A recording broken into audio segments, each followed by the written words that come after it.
Channel guys. तो आपका मेरे चैनल पे एक बार फिर से स्वागत है।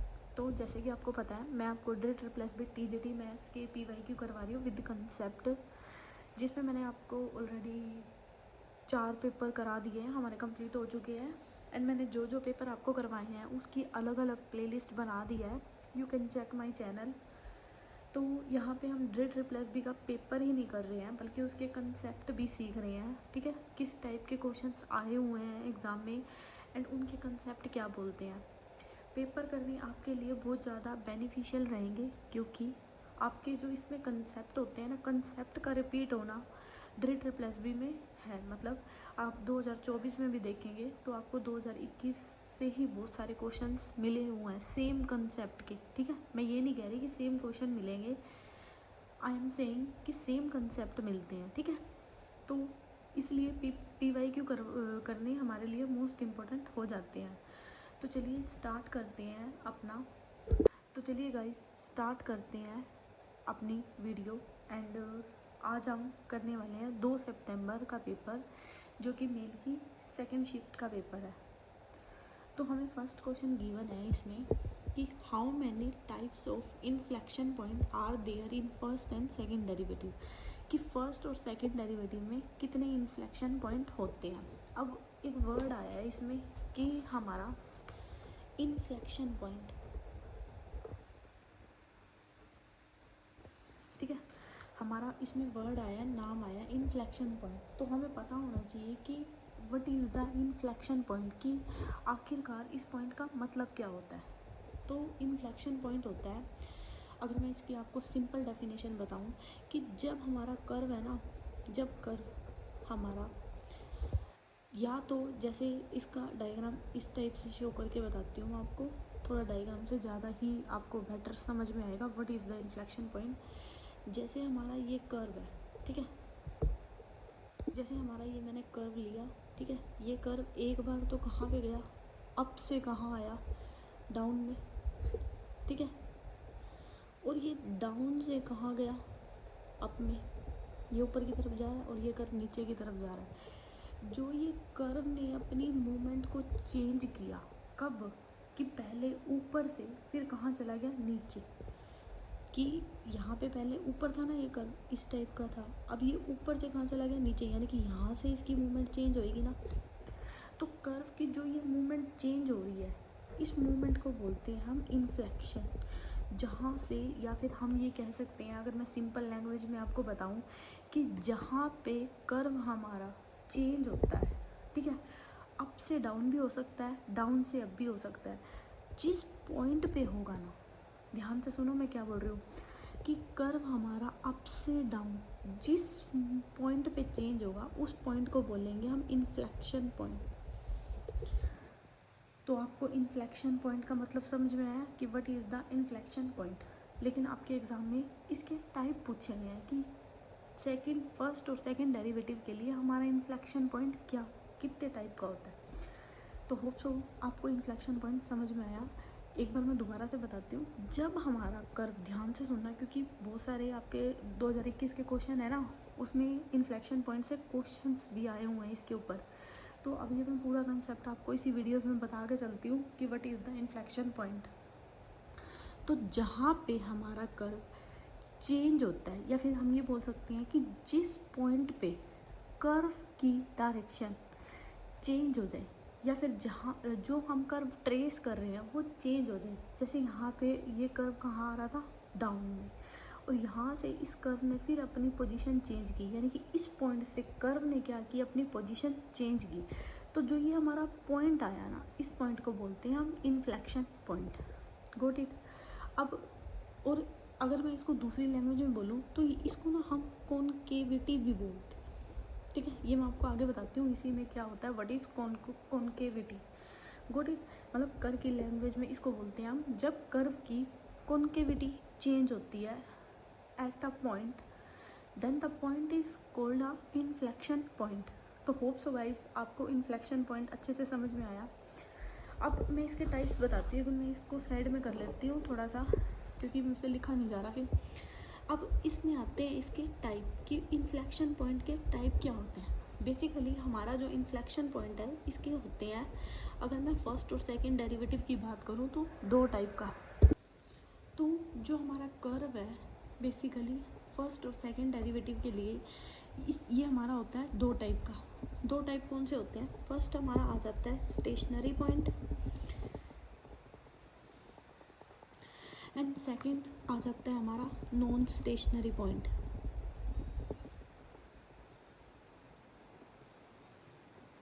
Got it. अब स्टेशनरी पॉइंट क्या होता है? स्टेशनरी पॉइंट वो होता है जब हमारा फंक्शन का फर्स्ट डेरिवेटिव किसके इक्वल होता है? ज़ीरो के इक्वल होता है, ठीक है। तो उस पॉइंट को हम बोलते हैं स्टेशनरी पॉइंट। और जो हमारा नॉन स्टेशनरी पॉइंट है इसमें क्या होता है, जो हमारा फंक्शन है वो होता है जो फर्स्ट डेरिवेटिव है is not equal to zero, तो उस पॉइंट को हम बोलते हैं नॉन स्टेशनरी पॉइंट। अब आपके माइंड में एक चीज़ और आई होगी कि जब हम f of dash x is equal to zero निकालते हैं तो ये हमारा एक क्रिटिकल पॉइंट भी तो देता है। यस, आपके माइंड में बिल्कुल सही बात आई है कि जब हमारा फंक्शन का first derivative is equal to zero होता है तो ये हमारा क्रिटिकल पॉइंट भी देता है। लेकिन स्टेशनरी पॉइंट और क्रिटिकल पॉइंट में एक डिफरेंस होता है कि इसमें हमारा जो फर्स्ट डेरिवेटिव है वो ज़ीरो होता है और एग्जिस्ट होता है ऑलवेज। ऑलवेज क्या होता है? एग्जिस्ट। लेकिन इसमें जो हमारा फर्स्ट डेरिवेटिव है ज़ीरो तो होता है, लेकिन ये कंडीशन होती है कि डज नॉट एग्जिस्ट। ज़रूरी नहीं है कि हर बार एग्जिस्ट हो, ठीक है। तो हम इस केस में इसको हम इन्फ्लेक्शन पॉइंट में इस पॉइंट को नहीं ले सकते। तो बेसिकली आपको यहाँ से क्या समझ में आया कि इन्फ्लेक्शन पॉइंट दो पे ही चलेगा, stationary and non stationary. Critical point का इसमें कोई लेना देना नहीं है, ठीक है। तो बस ये मैंने थोड़ा सा आपको इससे कनेक्ट करके बताया है क्योंकि ये क्रिटिकल पॉइंट में भी ये चीज़ होती है। तो इतना आपको समझ में आया।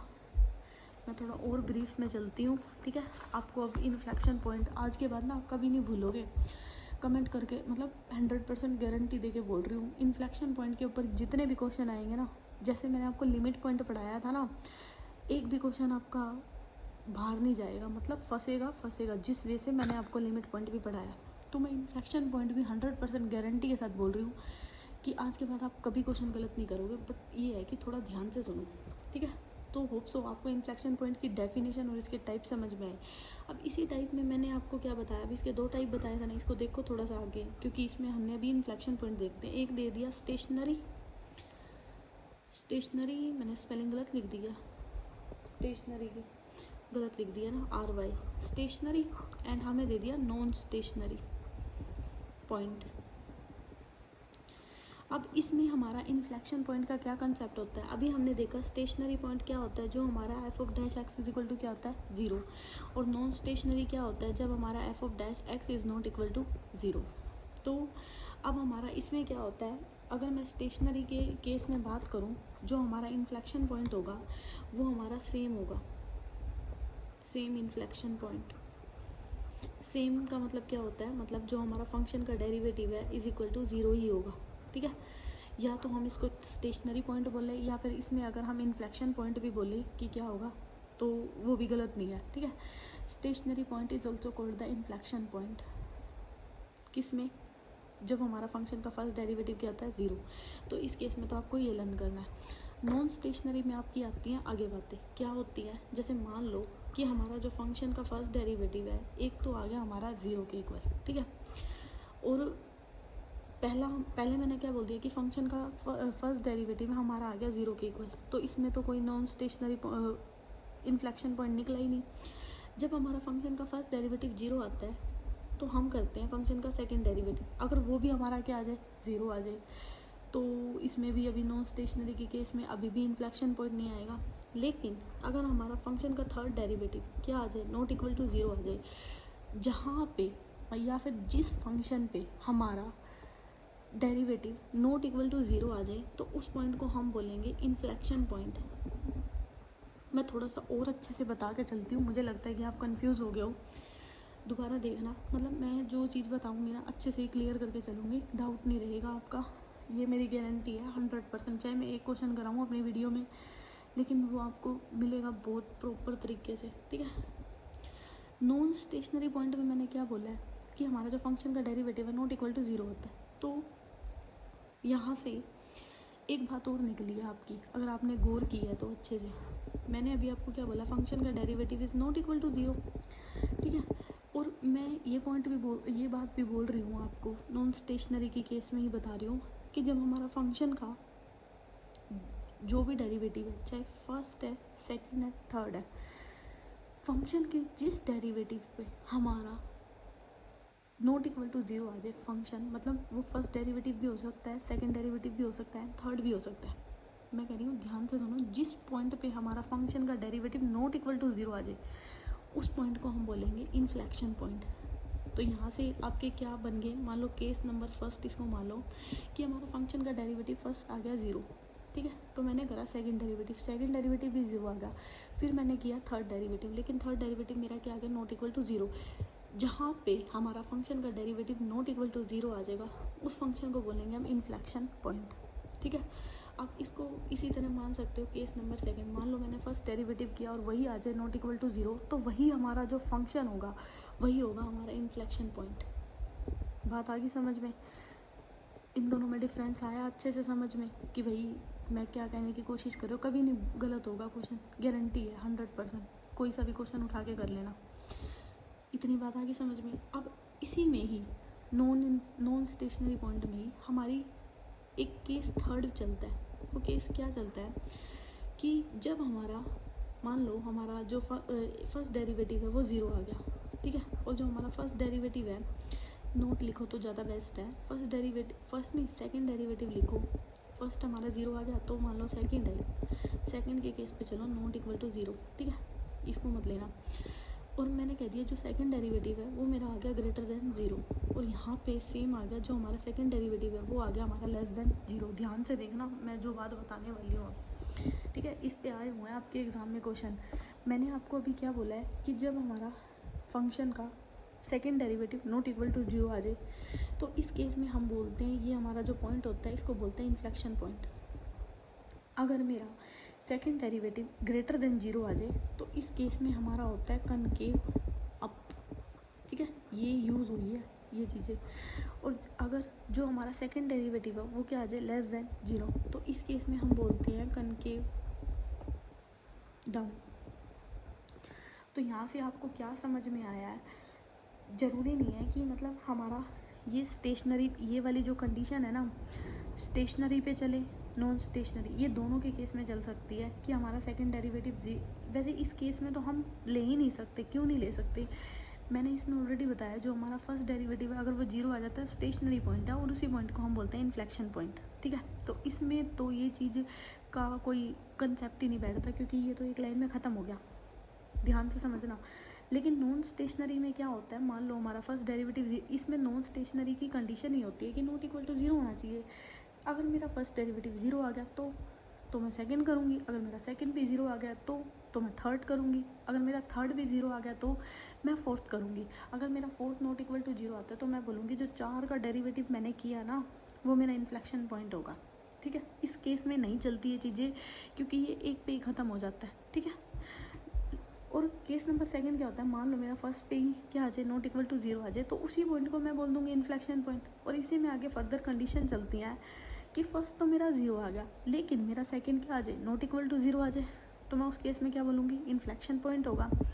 लेकिन अगर मेरा second derivative 0 not equal to 0 ना आके 0 से बड़ा आ जाए तो उस केस को मैं बोलती हूँ कनकेव अप। और इसी तरह सेकंड डेरिवेटिव अगर मेरा लेस देन 0 आ जाता है तो उस केस को मैं बोलती हूँ कनकेव डाउन, ठीक है। अगर मैं इसका डायग्राम, मैंने आपको ऑलरेडी बताया था कि यहाँ पे क्या होता है, अगर मैं इसका डायग्राम से शो करके दिखाऊं तो इसका डायग्राम ना इस टाइप से होता है, ठीक है।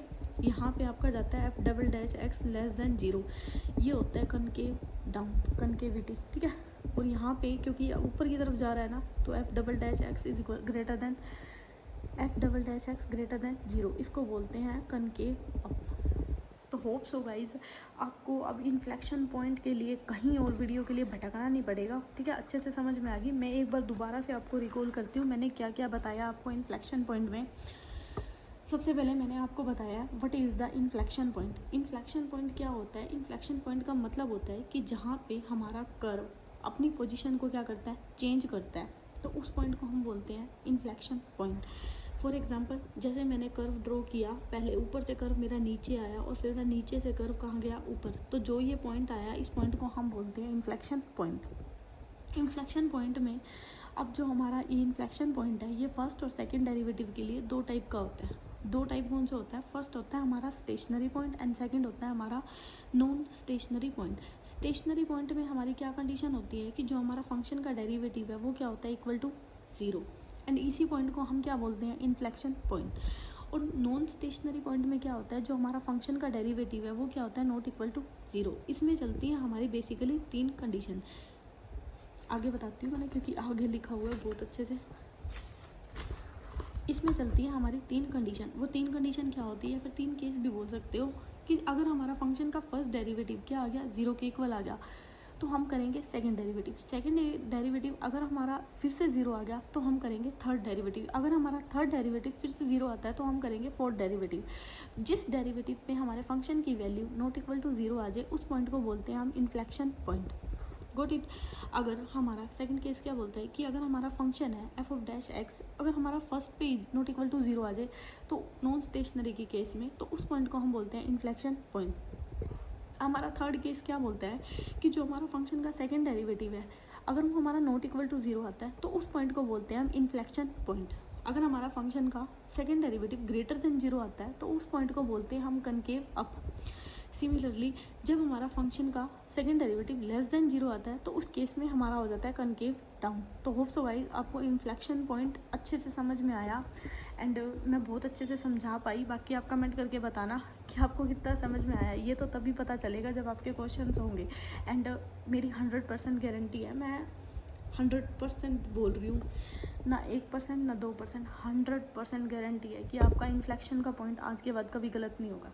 ठीक है, तो अब अपना फर्स्ट क्वेश्चन देखते हैं। ज़्यादा ही लंबी वीडियो होगी बट कोई नहीं, आपका कंसेप्ट तो क्लियर हो गया ना। How many types of inflection point are there in the first and the second derivative. अब आप बताओ इसका मतलब इसका आंसर क्या हो जाएगा। हमारे फर्स्ट और सेकंड डेरिवेटिव के लिए इन्फ्लेक्शन पॉइंट कितने टाइप के होंगे, 2। कौन से होंगे, स्टेशनरी एंड नॉन स्टेशनरी। बाकी मैंने आपको सारा कुछ अच्छे से बिलीफ में मतलब पूरा एक्सप्लेन कर दिया। नेक्स्ट हमारा क्वेश्चन है, अब देखो ये क्वेश्चन आ ही गया है। नेक्स्ट हमारा inflection point for f of dash x is equal to 0। Sorry, मतलब वो पढ़ा रही थी ना, मुंह से 0 0 ही निकल रहा है। हमें एफ ऑफ एक्स क्या दे दिया, एक्स की power 4 minus 4x cube is, क्या बताना है हमें, इन्फ्लेक्शन पॉइंट। चलो इसको सोल्व करते हैं। अब हमें यहाँ पे मैंने रफली पेज लिया है। हमें एफ ऑफ एक्स क्या दे दिया, एक्स की पावर 4 माइनस में 4x क्यूब। ठीक है, इस पे क्या निकालना है हमें, इन्फ्लेक्शन पॉइंट बताना है क्या होगा। तो मैं इसको करती हूँ साइड में। अब यहाँ पे देखो ध्यान से, अब जो बात मैंने आपको बताई है ना इन्फ्लेक्शन पॉइंट पे, वो अप्लाई कर दो। सबसे पहले मैंने आपको इन्फ्लेक्शन पॉइंट क्या बताया था, जहाँ पे कर्व हमारा क्या करता है, अपनी डायरेक्शन को चेंज करते हैं, यानी कि इसका डेरिवेटिव करना पड़ेगा एफ ऑफ डैश एक्स। अब वो देखते हैं कि हमारा एफ ऑफ डैश एक्स से क्या वैल्यू आती है, तो इसका कर दो डेरिवेटिव, फर्स्ट डेरिवेटिव। तो x की पावर 4 का क्या हो जाएगा, x की पावर 4x क्यूब। इसका सिंपली डेरिवेटिव कर दिया, 4 को आगे लगाए एंड एक पावर क्या हो जाती है कम। होप सो आपको पता होगा कि x की पावर n का डेरिवेटिव क्या होता है, n x की पावर n माइनस 1, क्योंकि जो ऊपर वाली पावर है वो तो नीचे आ जाती है और उसमें से एक पावर क्या हो जाती है, कम हो जाती है। तो मैंने वही चीज़ लगाई है यहाँ। उसके बाद सेम इसी तरह कर लो, 12x का स्क्वायर। ठीक है, मैंने यही चीज़ अप्लाई किया है, 4 दिए 12 और एक पावर क्या होगी कम। अब इसमें आपका कॉमन क्या आ रहा है, 4x का स्क्वायर कॉमन आ रहा है, तो यहाँ से आपकी x माइनस में 3 इज इक्वल टू क्या आ गया, 0। तो यहाँ से जो आपकी x की वैल्यू निकली, या फिर जिसको मैं स्टेशनरी पॉइंट बोल लूँ, वो मेरे क्या निकले हैं, 4x square is equal to 0 and x minus 3 is equal to 0। यानी कि x की वैल्यू एक क्या निकल गई, 0, और एक x की वैल्यू क्या निकल गई आपकी, 3। ठीक है, तो यहाँ से मेरा क्या आपका कंसेप्ट निकला कि जो हमारा फंक्शन का डेरिवेटिव है वो हमारा 0 भी आ रहा है। ठीक है, एक पॉइंट पे, और एक पे क्या आ रहा है हमारा, नॉट इक्वल टू 0 भी आ रहा है। अब आपने इसमें क्या करना है कि आपको यहाँ तक तो पता चल गया अब कि भाई इन्फ्लेक्शन पॉइंट हमारे अब निकलेंगे कौन से। अब इसकी तो 2 वैल्यू आ गई, स्टेशनरी पॉइंट निकल गए, या फिर क्रिटिकल पॉइंट तो नहीं बोलेंगे, स्टेशनरी बोलेंगे, 0 और 3। ठीक है। वैसे तो आपका ऑप्शन जो बना के दे रखा है ना 0 और 3 पे ही मिलेगा। अगर बाई चांस मैं बता रही हूँ, जैसे आपका यहाँ पे ना क्वेश्चन दिया हुआ है कि जल्दी से सोल्व करने के लिए यहाँ तक आपने पॉइंट निकाले, उसके बाद ना एक बार आप ऑप्शंस पे आना 1, 4, 0 एंड 6। अब मेरे पॉइंट तो क्या निकले हैं, ध्यान से देखो, 0 एंड 3। अब 3 तो इसमें है ही नहीं, तो बच कौन सा गया, 0। तो आप यहाँ से ये भी बोल सकते हो 0 हमारा क्या हो जाएगा, इन्फ्लेक्शन पॉइंट हो जाएगा। एक तो ये तरीका हुआ, ठीक है, इन्फ्लेक्शन पॉइंट निकालने का। अगर बाई चांस मान लो आपको 0 और 3 दोनों दे रखे हो एंड पता करना हो कि कौन सी वैल्यू हमारी इस पे एग्जिस्ट करेगी या फिर नहीं करेगी, मतलब हम किस पॉइंट पे अपना इन्फ्लेक्शन पॉइंट चेक कर सकते हैं, तो उसके लिए आपको निकालना है। अब इसका सेकंड डेरिवेटिव निकालो।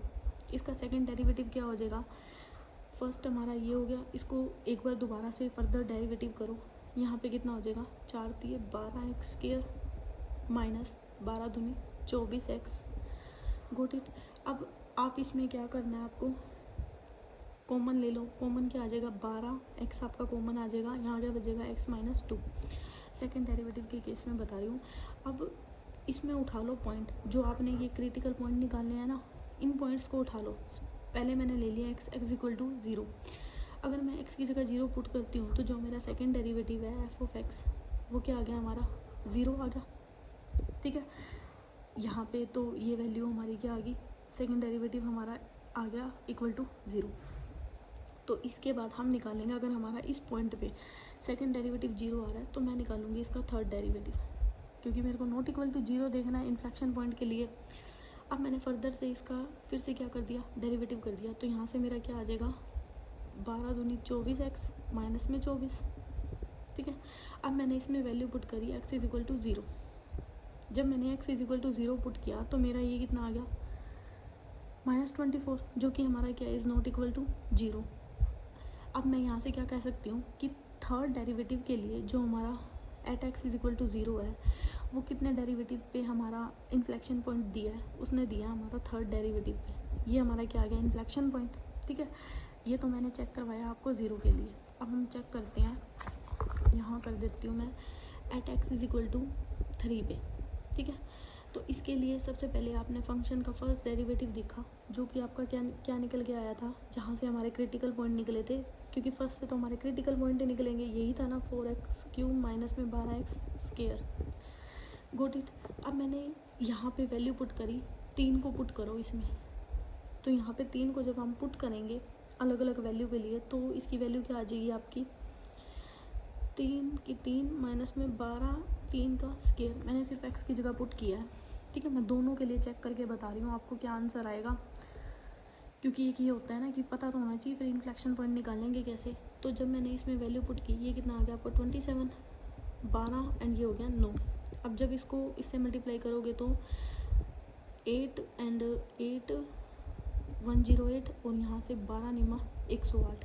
तो यहाँ पे जो हमारा इसका जो फर्स्ट डेरिवेटिव है वो क्या आ गया, इक्वल टू 0। ये इसका इन्फ्लेक्शन पॉइंट अभी नहीं निकला। इसमें फर्दर क्या करेंगे, हम सेकंड डेरिवेटिव करेंगे।